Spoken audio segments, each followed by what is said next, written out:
नमस्कार। आइए सुनते हैं मुंशी प्रेमचंद जी की लिखी कहानी गृहदाह।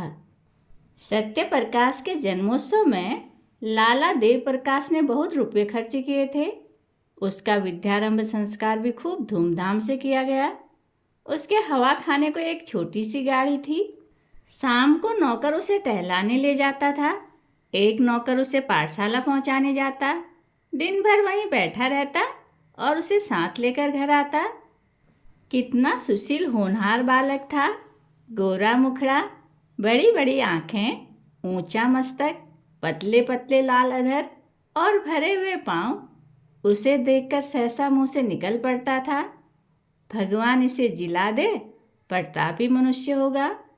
उसकी बल बुद्धि की प्रखरता पर लोगों को आश्चर्य होता था। नित्य उसके मुखचंद्र पर हंसी खेलती रहती थी। किसी ने उसे हठ करते या रोते नहीं देखा। वर्षा के दिन थे।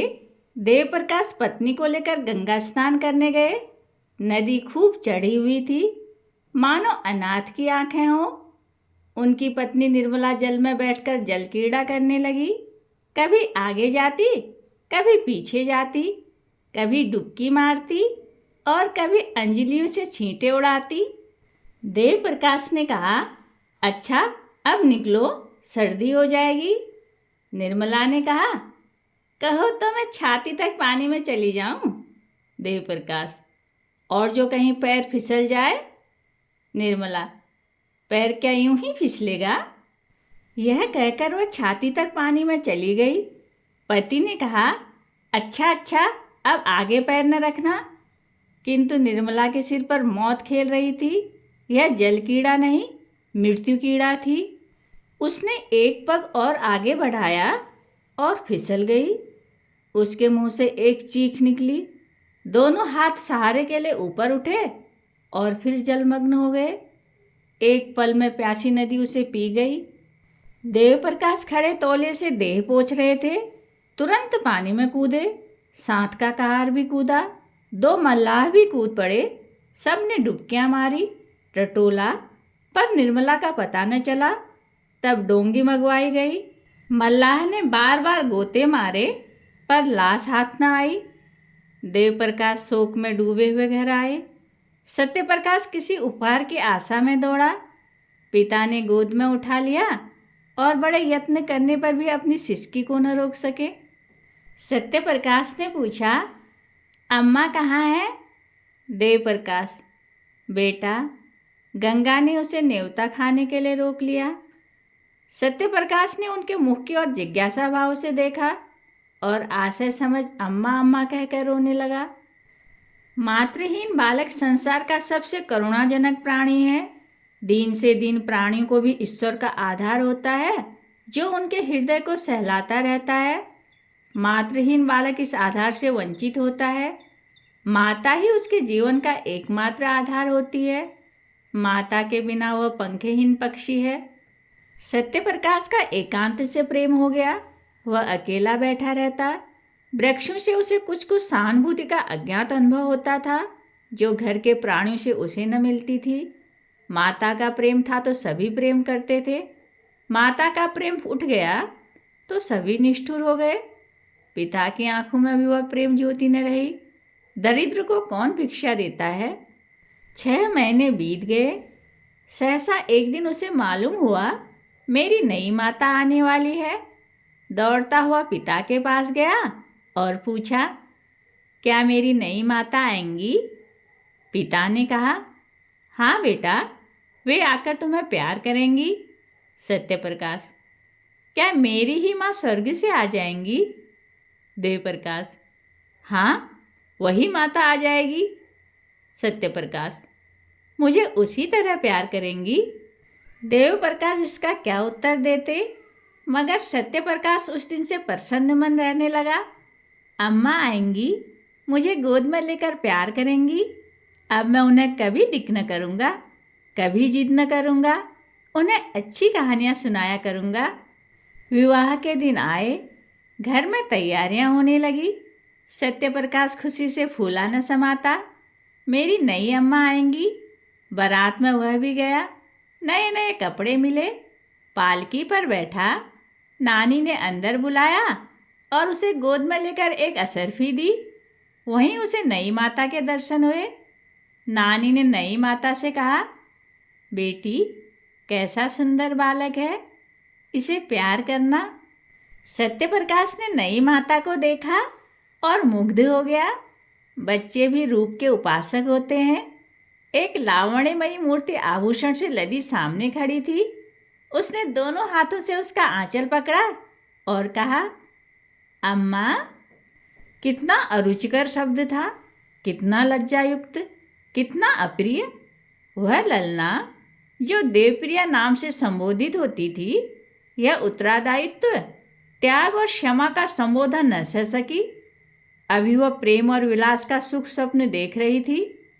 यौवन काल की मदमय वायु तरंगों में आंदोलित हो रही थी। इस शब्द ने उसके स्वप्न को भंग कर दिया। कुछ रुष्ट होकर बोली, मुझे अम्मा मत कहो। सत्यप्रकाश ने विस्मित नेत्रों से देखा। उसका बाल स्वप्न भी भंग हो गया। आंखें डबडबा गई। नानी ने कहा, बेटी, देखो, लड़के का दिल छोटा हो गया। वह क्या जाने क्या कहना चाहिए। अम्मा कह दिया तो तुम्हें कौन सी चोट लग गई। देवप्रिया ने कहा, मुझे अम्मा न कहे। सौत का पुत्र विमाता की आंखों में क्यों इतना खटकता है, इसका निर्णय आज तक किसी मनोभाव के पंडित ने नहीं किया। हम किस गिनती में हैं। देवप्रिया जब तक गर्भिणी न हुई, वह सत्यप्रकाश से कभी कभी बातें करती, कहानियाँ सुनाती, किंतु गर्भिणी होते ही उसका व्यवहार कठोर हो गया और प्रसव काल ज्यों-ज्यों निकट आता था, उसकी कठोरता बढ़ती ही जाती थी। जिस दिन उसकी गोद में एक चांद से बच्चे का आगमन हुआ, सत्यप्रकाश खूब उछला कूदा और सौरगृह में दौड़ा हुआ बच्चे को देखने लगा। बच्चा देवप्रिया की गोद में सो रहा था। सत्यप्रकाश ने बड़ी उत्सुकता से बच्चे को विमाता की गोद से उठाना चाहा कि सहसा देवप्रिया ने सरोज स्वर में कहा, खबरदार, इसे मत छूना, नहीं तो कान पकड़कर उखाड़ लूंगी। बालक उल्टे पांव लौट आया और कोठे की छत पर जाकर खूब रोया। कितना सुंदर बच्चा है, मैं इसे गोद में लेकर बैठता तो कैसा मज़ा आता। मैं उसे गिराता थोड़ी ही, फिर उन्होंने मुझे क्यों झिड़क दिया। भोला बालक क्या जानता था कि इस झिड़की का कारण माता की सावधानी नहीं, कुछ और ही है। एक दिन शिशु सो रहा था। उसका नाम ज्ञान प्रकाश रखा गया था। देवप्रिया स्नानागार में थी। सत्यप्रकाश चुपके से आया और बच्चे का ओढ़ना हटाकर उसे अनुरागमय नेत्रों से देखने लगा।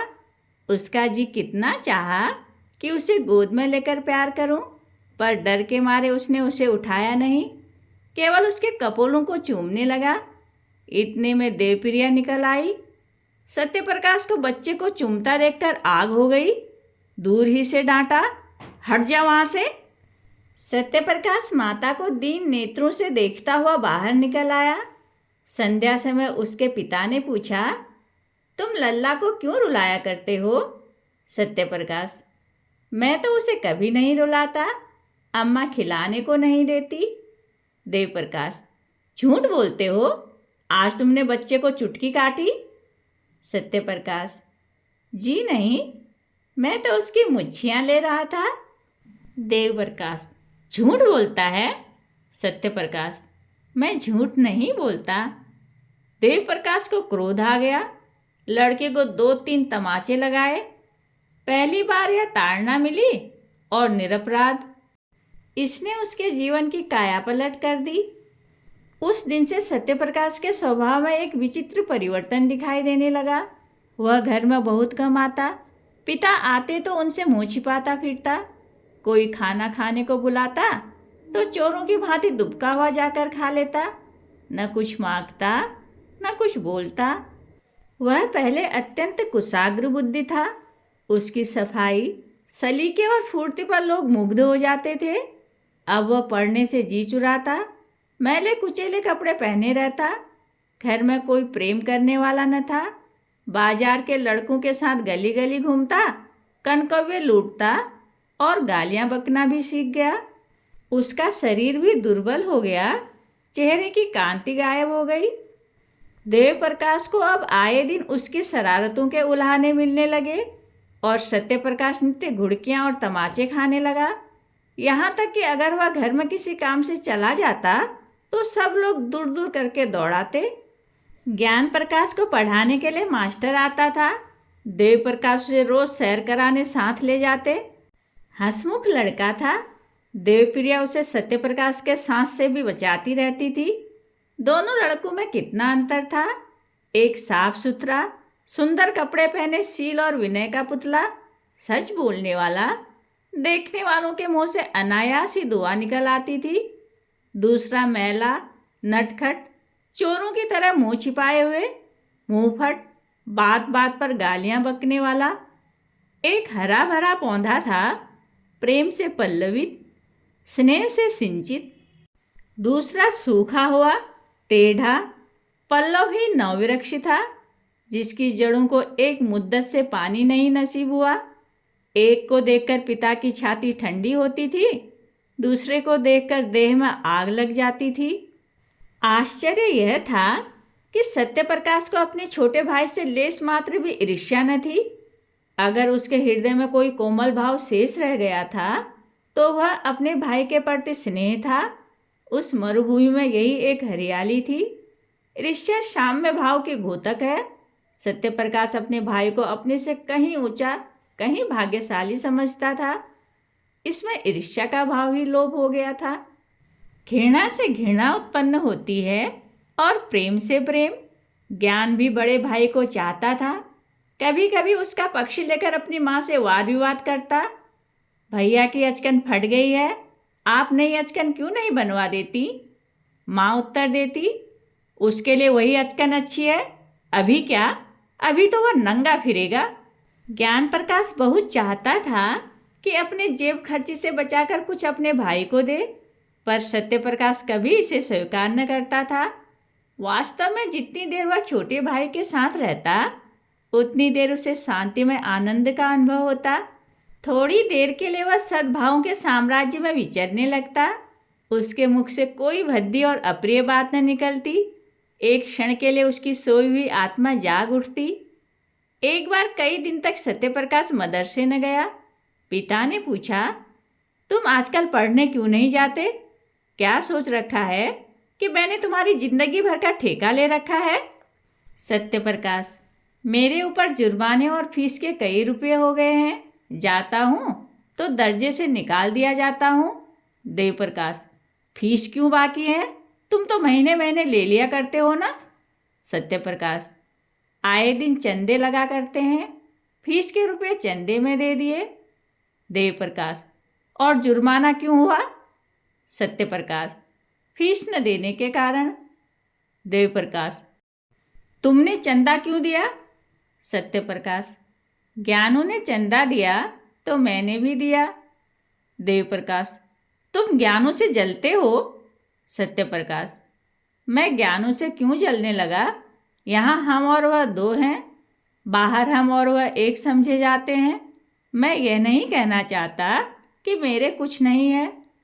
देव प्रकाश, क्यों, यह कहते शर्म आती है? सत्य प्रकाश, जी हाँ, आपकी बदनामी होगी। देव प्रकाश, अच्छा, तो आप मेरी मान रक्षा करते हैं। यह क्यों नहीं कहते कि पढ़ना अब मुझे मंजूर नहीं है? मेरे पास इतना रुपया नहीं कि तुम्हें एक एक क्लास में 3-3 साल पढ़ाऊँ और ऊपर से तुम्हारे खर्चे के लिए भी प्रतिमास कुछ दूँ। ज्ञान बाबू तुमसे कितना छोटा है, लेकिन तुमसे एक ही दर्जा नीचे है। तुम इस साल जरूर ही फेल होगे और वह जरूर ही पास होकर अगले साल तुम्हारे साथ हो जाएगा। तब तो तुम्हारे मुंह में कालिख लगेगी। सत्य प्रकाश, विद्या मेरे भाग्य में ही नहीं है। देव प्रकाश, तुम्हारे भाग्य में क्या है? सत्य प्रकाश, भीख मांगना। देव प्रकाश, तो फिर भीख मांगो, मेरे घर से निकल जाओ। देवप्रिया भी आ गई, बोली, शर्माता तो नहीं और बातों का जवाब देता है। सत्य प्रकाश, जिनके भाग्य में भीख मांगना होता है वही बचपन में अनाथ हो जाते हैं। देवप्रिया, ये जली कटी बातें अब मुझसे न सही जाएंगी। मैं खून का घूंट पी पी कर रह जाती हूँ। देव प्रकाश, बेहया है, कल से इसका नाम कटवा दूंगा। भीख मांगनी है तो भीख ही मांगे। दूसरे दिन सत्यप्रकाश ने घर से निकलने की तैयारी कर दी। उसकी उम्र अब 16 साल की हो गई थी। इतनी बातें सुनने के बाद अब उसे उस घर में रहना असह्य हो गया। जब हाथ पांव न थे, किशोरावस्था की असमर्थता थी, तब तक अवहेलना, निरादर, निष्ठुरता, भर्त्सना सब कुछ सहकर घर में रहता था। अब हाथ पांव हो गए थे, उस बंधन में क्यों रहता। आत्माभिमान आशा की भांति बहुत चिरंजीवी होती है। गर्मी के दिन थे, दोपहर का समय। घर के सब प्राणी सो रहे थे। सत्यप्रकाश ने अपनी धोती बगल में दबाई, छोटा सा बैग हाथ में लिया और चाहता था कि चुपके से बैठक से निकल जाए कि ज्ञानू आ गया और उसे कहीं जाने को तैयार देखकर बोला, कहाँ जाते हो भैया? सत्यप्रकाश, जाता हूँ, कहीं नौकरी करूँगा। ज्ञानू, मैं जाकर अम्मा से कह देता हूँ। सत्यप्रकाश, तो फिर मैं तुमसे छिपकर चला जाऊँगा। ज्ञानू, क्यों चले जाओगे? तुम्हें मेरी जरा भी मोहब्बत नहीं? सत्यप्रकाश ने भाई को गले लगाकर कहा, तुम्हें छोड़कर जाने को जी तो नहीं चाहता, लेकिन जहाँ कोई पूछने वाला नहीं है वहाँ पड़े रहना बेहयाई है। कहीं 10-5 की नौकरी कर लूँगा और पेट पालता रहूँगा। और किस लायक हूँ? ज्ञानू, तुमसे अम्मा क्यों इतना चिढ़ती है? मुझे तुमसे मिलने को मना किया करती है। सत्यप्रकाश, मेरे नसीब खोटे हैं और क्या। ज्ञानू, तुम पढ़ने लिखने में जी नहीं लगाते। सत्यप्रकाश, लगता ही नहीं तो कैसे लगाऊं? जब कोई परवाह नहीं करता तो मैं भी सोचता हूँ यही ना होगा कि ठोकर खाऊंगा बला से। ज्ञानू, मुझे भूल तो न जाओगे? मैं तुम्हारे पास खत लिखा करूँगा। मुझे भी एक बार अपने यहाँ बुलाना। सत्यप्रकाश, तुम्हारे स्कूल के पते पर चिट्ठी लिखूँगा। ज्ञानू रोते रोते, मुझे न जाने क्यों तुम्हारी बड़ी मोहब्बत लगती है। सत्यप्रकाश, मैं तुम्हें सदैव याद रखूँगा। यह कहकर उसने फिर भाई को गले लगाया और घर से निकल पड़ा। पास में एक कौड़ी भी न थी और वह कलकत्ते जा रहा था। सत्यप्रकाश कलकत्ता क्यों कर पहुंचा, इसका वृत्तांत लिखना व्यर्थ है। युवकों में दुस्साहस की मात्रा अधिक होती है। वे हवा में किले बना सकते हैं, धरती पर नाव चला सकते हैं, कठिनाई की उन्हें कुछ परवाह नहीं होती। अपने ऊपर असीम विश्वास होता है। कलकत्ता पहुंचना ऐसा कष्ट साध्य न था। सत्यप्रकाश चतुर युवक था। पहले ही उसने निश्चय कर लिया था कि कलकत्ते में क्या करूँगा, कहाँ रहूँगा। उसके बैग में लिखने की सामग्री मौजूद थी। बड़े शहर में जीविका का प्रश्न कठिन भी है और सरल भी। सरल है उनके लिए जो हाथ से काम करते हैं, कठिन है उनके लिए जो कलम से काम करते हैं। सत्यप्रकाश मजदूरी करना नीच काम समझता था। उसने एक धर्मशाला में असबाब रखा।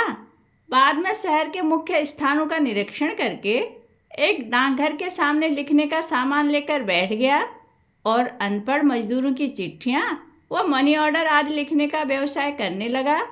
पहले कई दिनों तो उसको इतने पैसे भी न मिले कि भरपेट भोजन करता, लेकिन धीरे धीरे आमदनी बढ़ने लगी।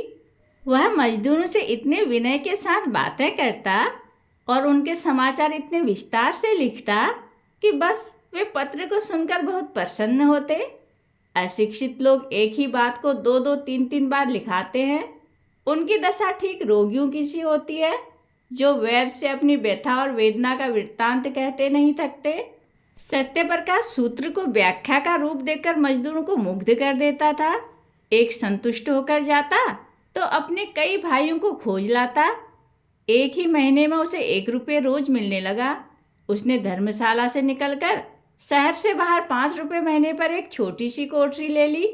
1 जून खाता, बर्तन अपने हाथों से धोता और जमीन पर सोता। उसे अपने निर्वासन पर जरा भी खेद और दुख न था। घर के लोगों की कभी याद न आती। वह अपनी दशा पर संतुष्ट था। केवल ज्ञान प्रकाश की प्रेमयुक्त बातें न भूलती। अंधकार में यही एक प्रकाश था। विदाई का अंतिम दृश्य आंखों के सामने फिरा करता। जीविका से निश्चिंत होकर उसने ज्ञान प्रकाश को एक पत्र लिखा। उत्तर आया तो उसके आनंद की सीमा न रही।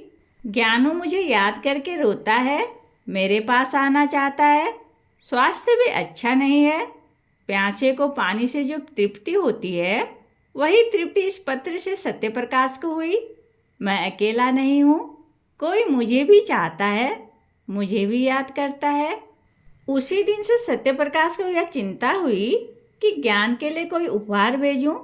युवकों को मित्र बहुत जल्द मिल जाते हैं। सत्य प्रकाश की भी कई युवकों से मित्रता हो गई थी। उनके साथ कई बार सिनेमा देखने गया, कई बार बूटी भंग शराब कबाब की भी ठहरी। आईना तेल कंघी का शौक भी पैदा हुआ।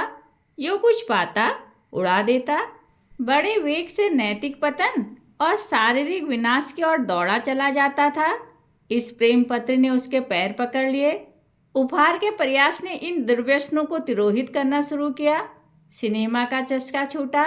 मित्रों को हिल हवाले करके टालने लगा। भोजन भी रूखा सूखा करने लगा। धन संचय की चिंता ने सारी इच्छाओं को परास्त कर दिया। उसने निश्चय किया कि अच्छी सी घड़ी भेजूं। उसका दाम कम से कम 40 रुपये होगा। अगर 3 महीने तक एक कौड़ी का भी अव्यय न करूं तो घड़ी मिल सकती है। ज्ञानू घड़ी देखकर कैसा खुश होगा। अम्मा और बाबूजी भी देखेंगे। उन्हें मालूम हो जाएगा कि मैं भूखों नहीं मर रहा हूँ। किफ़ायत की धुन में वो बहुधा दिया बत्ती भी न करता। बड़े सवेरे काम करने चला जाता और पूरा दिन 2-4 पैसे की मिठाई खाकर काम करता रहता। उसके ग्राहकों की संख्या दिन दुनी होती जाती थी। चिट्ठी पत्री के अतिरिक्त अब उसने तार लिखने का भी अभ्यास कर लिया था। 2 ही महीने में उसके पास 50 रुपये एकत्र हो गए। और जब घड़ी के साथ सुनहरी चैन का पार्सल बनाकर ज्ञानों के नाम भेज दिया तो उसका चित्त इतना उत्साहित था मानो किसी निसंतान पुरुष के बालक हुआ हो। घर कितनी कोमल, पवित्र, मनोहर स्मृतियों को जागृत कर देता है। यह प्रेम का निवास स्थान है। प्रेम ने बहुत तपस्या करके यह वरदान पाया है। किशोरावस्था में घर माता पिता, भाई बहन, सखी सहेली के प्रेम की याद दिलाता है। प्रौढ़ावस्था में गृहिणी और बाल बच्चों के प्रेम की। यही वह उत्साह है जो मानव के जीवन मात्र को स्थिर रखता है, उसे समुद्र की वेगवती लहरों से बहने और चट्टानों से टकराने से बचाता है। यही वह मंडप है जो जीवन को समस्त विघ्न बाधाओं से सुरक्षित रखता है। सत्य प्रकाश का घर कहाँ था? वह कौन सी शक्ति थी जो कलकत्ता के विराट प्रलोभनों से उसकी रक्षा करती थी? माता का प्रेम, पिता का स्नेह, बाल बच्चों की चिंता नहीं, बल्कि उनका रक्षक, उद्धारक और उसका पारितोषिक केवल ज्ञान प्रकाश का स्नेह था। उसी के निमित्त वह एक एक पैसे की किफायत करता था। उसी के लिए वह कठिन परिश्रम करता था और धनोपार्जन के नए नए उपाय सोचता था। सत्य प्रकाश को ज्ञान प्रकाश के पत्रों से मालूम हुआ था कि इन दिनों देव प्रकाश की आर्थिक स्थिति ठीक नहीं है। वे एक घर बनवा रहे हैं जिसमें वे अनुमान से अधिक हो जाने के कारण ऋण लेना पड़ा है। इसलिए अब ज्ञान प्रकाश को पढ़ाने के लिए घर पर मास्टर नहीं आता। तब से सत्य प्रकाश प्रतिमाह ज्ञानू के पास कुछ न कुछ अवश्य भेज देता था। वह अब केवल पत्र लेखक न था, लिखने के सामान की एक छोटी दुकान भी उसने खोल ली थी। इससे अच्छी आमदनी हो जाती थी। इस तरह 5 वर्ष बीत गए। रसिक मित्रों ने जब देखा कि अब यह हत्थे नहीं चढ़ता तो उसके पास आना जाना छोड़ दिया। शेष कहानी अगले भाग में। धन्यवाद।